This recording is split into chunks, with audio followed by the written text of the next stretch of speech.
እግዚአብሔር ግን በየቀኑ ያለ ደጅ ጽናት ይገኛል። በየቀኑ እግዚአብሔርን ማናገር ይቻላል። በየቀኑ ብቻ አይደለም፣ በየሰዓቱ።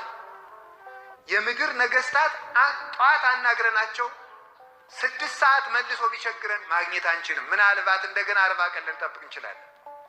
6 ሰዓት አናግረን 9 ሰዓት ማናገር አንችልም። 9 ሰዓት አናግረን 11 ሰዓት አይደግሙልንም። 11 ሰዓት አናግረን 1 ሰዓት አይደግሙልንም። ሌሊት ቢቸግረን አይደግሙልንም። አናገኛቸውም ሁሉ ብንጠራቸው ሌሊት ከቢሯቸው ብንሄድ ወንጀለኛ ተብለን ልንታሰርም እንችላለን። እግዚአብሔር ግን ማለዳም ይሰማል፣ ማታም ይሰማል፣ ጧትም ይሰማል፣ ቀንም ይሰማል፣ ያለ ጊዜ ይሰማል፣ ያለ ወረፋ ይሰማል፣ ሳይመርጥ ይሰማል። እግዚአብሔር የሚሰማውና የማይሰማው ሰው የለም። ሁሉንም ይሰማል። ሁሉንም ወረፋ ሳያስጠብቅ ያለ ጊዜ ፈረቃ እግዚአብሔር ሁሉንም ያዳምጣል። ጸሎት ማለት እግዚአብሔርን ማናገር ነው። እንደ ጸሎት ማቋረጥ ያለ ሞኝነት የለም።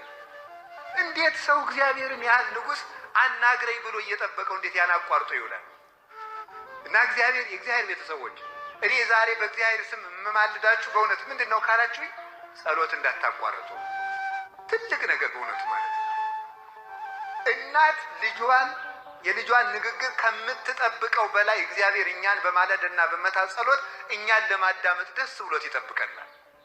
ማለዳ እግዚአብሔር እኛን ይጠብቃል፣ ተነስተን እንድንጠራው አባታችን ሆይ እንድንለው። ይሄ ነው ጸሎት። የምግባራት ሁሉ እናት ናት። የጦርነት ሁሉ መጀመሪያ ናት ጸሎት። ዲያብሎስ እንደ ጸሎት አድርጎ የሚጠላው ስነ ምግባር የለም። ጾም ሊሆን ይችላል፣ ስግደት ሊሆን ይችላል፣ ምጽዋት ሊሆን ይችላል፣ ቸርነት ሊሆን ይችላል፣ የዋሃት ሊሆን ይችላል፣ በጎነት ሊሆን ይችላል፣ ገርነት ሊሆን ይችላል፣ ፍቅር ሊሆን ይችላል፣ ሰላም ሊሆን ይችላል፣ መተወተርስ ሊሆን ይችላል፣ ሰማዕትነት ሊሆን ይችላል፣ ምንኩስና ሊሆን ይችላል፣ ማስቀደስ ሊሆን ይችላል። ሁሉም ነገር ይሁን ሰይጣን እንደ ጸሎት አድርጎ የሚጠላው ምግባር ጥሩ ስራ የለም። ለምን ሲባል ከእግዚአብሔር እያስፈቀድ ስለሆነ ማለት ነው። አልቦ ግብ ዘያፈቅር ሰይጣን ከማይድጎ ጸሎት ሰይጣን እንደ ጸሎት ማስቋረጥ አድርጎ የሚወደው በጎ ስራ የለም ይላል። ሰይጣን በጣም ትልቁ የሚወደው ስራ ምንድነው? ጸሎት ማቋረጥ ነው። ጸሎትን ለምን ሲባል እስመ እሳት ይወፅእ እማፉሁ ለዘይጸልይ፣ ከሚጸልይ ሰው አንደበት እሳት ይወጣልና፣ ወያውዕዮ ለሰይጣን፣ ሰይጣንንም ያቃጥለዋልና፣ ወይደጉጾ አይኑንም ይወጋዋልና፣ እስመ ጉድብ ውእቱ ባህቤሁ፣ ጸሎት በሰይጣን ዘንድ የተሳለ ጦር ነው፣ አይኑን ያጠፋዋል። ስለዚህ ሰይጣን ጸሎትን አይወድም። ወበይንተዝ ተመልከቱ ያከብድ፣ ይሄ ቅንድብን አክብዶ እንቅልፍ ያሰኛል። ጸሎቱን ያስቋርጠዋል። የሚያቋርጥበት ልዩ መንገዶች ነው ያሉት። አንዳንድ ጊዜ የማንዘልቀውን በጣም ብዙ ጸሎት በማስጀመር ከዚያ በኋላ ሰልችቶ እንድንተወው በማድረግ፣ ሌላ ጊዜ ደግሞ በምንጸልይበት ጊዜ ሐሳባችን ይበትንና ሐሳቤ እየተበታተነ የምጸልየውን ጸሎት እግዚአብሔር አይሰማኝም ብለን ደግሞ እንድናቋርጠው ማድረግ። በጣም እንዴት ያለ ጠቢበኛ እኮ ነው። ሐሳባችን የሚበትነውም እሱ ነው። ሐሳቤ ስለተበተነ እግዚአብሔር አይሰማኝም ብለን ደግሞ እንድናቋርጥም የሚያደርግ ደግሞ እሱ ነው። ሶስተኛ ደግሞ ጸልየሽ ምን አመጣሽ ብሎ ደግሞ ጸሎት እንድንተው ያደርገናል። ይሄን ያህል ጸለይክ እግዚአብሔር እኮ አንተን አይወድም፣ ጥያቄህን ቢወድ ኑሮ ይመልስልህ ነበረ ብሎ ደግሞ ጸሎትን እንድናቋርጠው ደግሞ ያደርጋል። ለምንድን ነው ካላችሁኝ፣ ጸሎት የህይወታችን አጥር ነው። የህይወታችን ደጅ ነው። ደጅ ወይም በር አጥር የሌለው ቤት ለሌባ፣ ለወንበዴ፣ ለኃላፊ፣ ለአግዳሚ ሁሉ የተመቸ ለዘረፋ የተመቸ እንደሆነ ጸሎት ስናቋርጥ አጥር የሌለው ግቢ፣ በር ያልተዘጋለት ቤት እንሆናለን። ሰይጣን እንደፈለገ ከሰው ቤት ገብቶ ጸጋ ለመዝረፍ ይመቸዋል ማለት ነው። ለዚህ ነው ብዙ ሰዎች እዩ ደጋግማችሁ ገዳም ሄዳችሁ በሰነበታችሁ ሰሞን፣ መንፈሳዊ ጉዞ ባደረጋችሁ ሰሞን፣ መንፈሳዊ ቦታዎች በሄዳችሁ ሰሞን ዓለም ላይ ሳላችሁ ትሰሩት የነበረ ኃጢአት ይቋረጣል። ከዛ በኋላ ስትመጡ መልሶ ይይዛችኋል። ለምንድን ነው ካላችሁኝ፣ ጸሎት አቋርጠን ስለሚያገኘን። ጸሎት መጀመሪያ የልማድ ኃጢአት ዋና መነሻው ጸሎት ማቋረጥ ነው።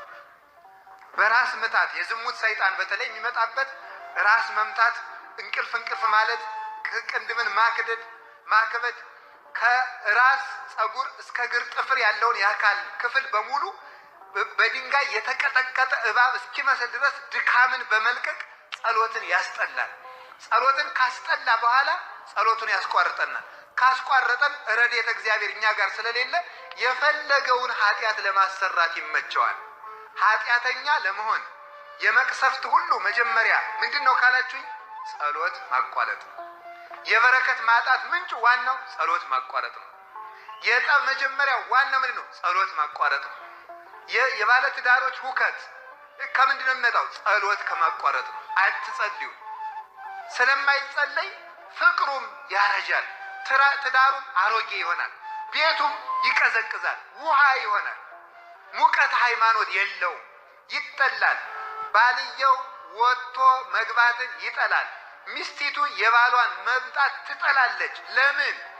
ጸሎት የተለየው ትዳር ስለሆነ ቀዝቃዛና የተጠላ የነገር እሾህ የወረሰው ይሆናል ማለት ነው።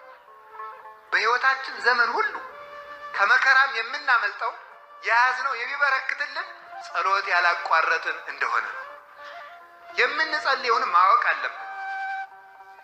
እንግዲህ በሕግ የተፈቀደው ዳዊት አቡነ ዘበሰማያት ነው። መዝሙረ ዳዊት አቡነ ዘበሰማያት የክርስቲያኖች የመጀመሪያ የሕግ ጸሎታቸው ዳዊት፣ አቡነ ዘበሰማያት፣ ውዳሴ ማርያም እነዚህ ናቸው።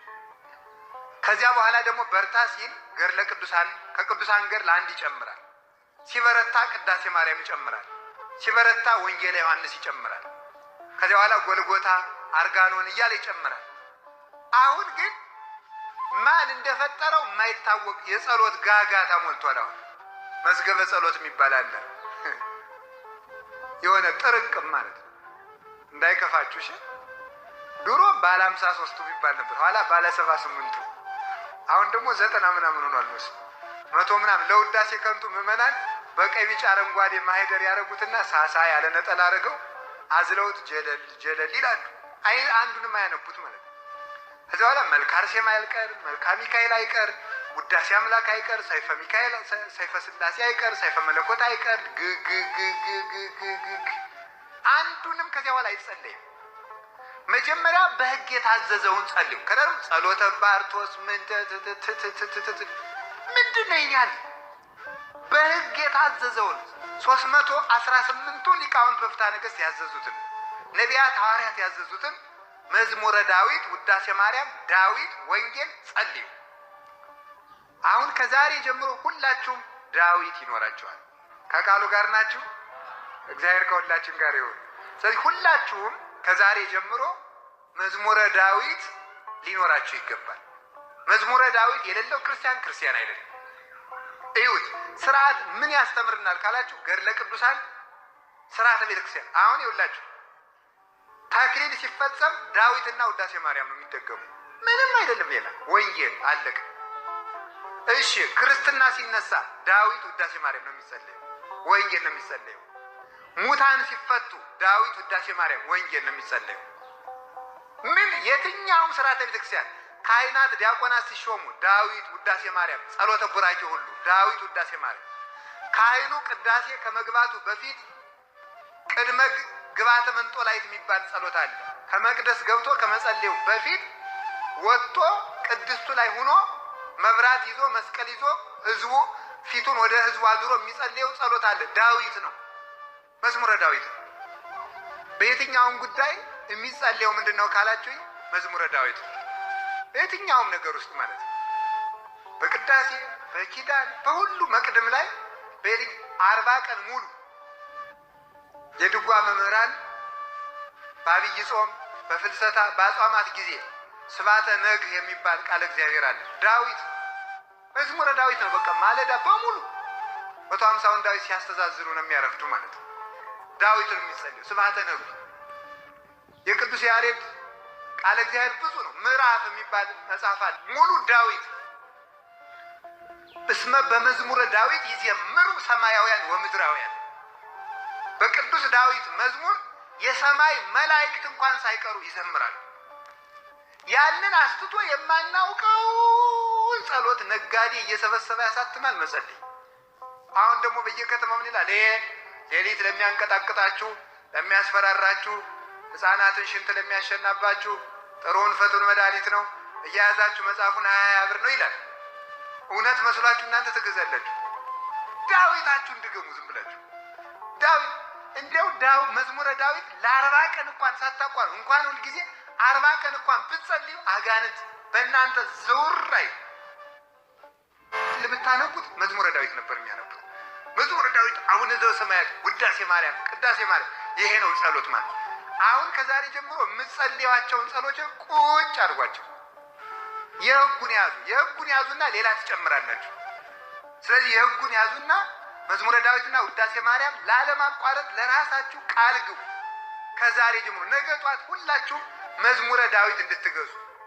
መዝሙረ ዳዊት ሁላችሁም የሰንበት ትምህርት ቤቱም ሱቅ አለው አይደል? ዳዊት አለው አለ። እዚያ ግዙ። ከሌላችሁ አምጡ። ከሌላችሁ እናንተም ባህር ዳር ዳችሁ አምጡ። ሰሞኑን እስከሚቀጥለው ሳምንት መንፈሳዊ ፕሮጀክት ምዕመናን እየሰማችሁ ነው። መዝሙረ ዳዊት ገዝታችሁ ጸልዩ። እርግጠኛ ሆኜ ነው የምነግራችሁ፣ የፈለጋችሁትን ነገር ይመልስላችኋል መድኃኒዓለም። እምነቴን ነው እንጂ እንደ ቅዱሳን ጸጋ ኑሮኝ አይደለም እንደዚህ የምለው። እምነቴን ነው የምነግራችሁ። በሕግ የታዘዘውን ነገር አድርጉ። ሕግ የሚለው ይሄ ነው። አንዳንድ አባቶች ሰይፈ መለኮት ጥሩ ነው፣ አንዳንድ አባቶች ሰይፈ ሥላሴ ጥሩ ነው ብለዋል። አንዳንድ አባቶች የሚባል ነገር የለም። የመጽሐፍ መምህራን የተናገሩት ነው እውነት። እኔ ደግሞ እንግዲህ የመጽሐፍ መምህር ነኝ። ምን ሆናችኋል እናንተ? የቤተ ክርስቲያን የመጽሐፍ መምህር ነኝ። ለክታ ሰፍራት ብሉይውን አስተምር፣ ሐዲሱን አስተምር፣ ሊቃውንቱን አስተምር፣ መነኮሳቱን አስተምር ብላ መርቃ ሰጥታኛለች። ተምሬበታለሁ፣ እናገራለሁ። ስለዚህ ቤተ ክርስቲያን እነማን የሚናገሩትን እንመን ካላችሁ የመጽሐፍ መምህራን የሚናገሩትን፣ የመጽሐፍ መምህራን የሚናገሩትን አበው ያስተማሩልን። የኔ እኮ አይደለም ትምህርቱ፣ የሊቃውንት የነ ቅዱስ ቄርሎስ የነ ቅዱስ ዮሐንስ አፈወርቅ የአባቶቻችን የ318ቱ ሊቃውንት ትምህርት ነው። ስለዚህ ዳዊት ውዳሴ ማርያም ጸልዩ። ከዚያ ደግሞ ከሆነላችሁ አርጋኖን ጨምሩ። ደግሞ በ21 ድገሙ። ግን ሁሉንም አንድ ጊዜ አትጀምሩት ነው የኔ ጥያቄ። መጀመሪያ የዕለት ዳዊትና የዕለት ውዳሴ ማርያም ድገሙ። አቅም ካላችሁ ደግሞ የሰባቱን በየዕለቱ አድርጉት። ከዛ በኋላ ደግሞ ሌሎችን አቡነ ዘበሰማያት ብዙ ይደገማል፣ ልነግራችሁ ነው። እሱ እንዲህ ያደረጋችሁ ከጸለያችሁ እግዚአብሔር ከኛ ጋር ይሆናል። አምላከ ቅዱሳን ከሁላችን ጋር ይሁን።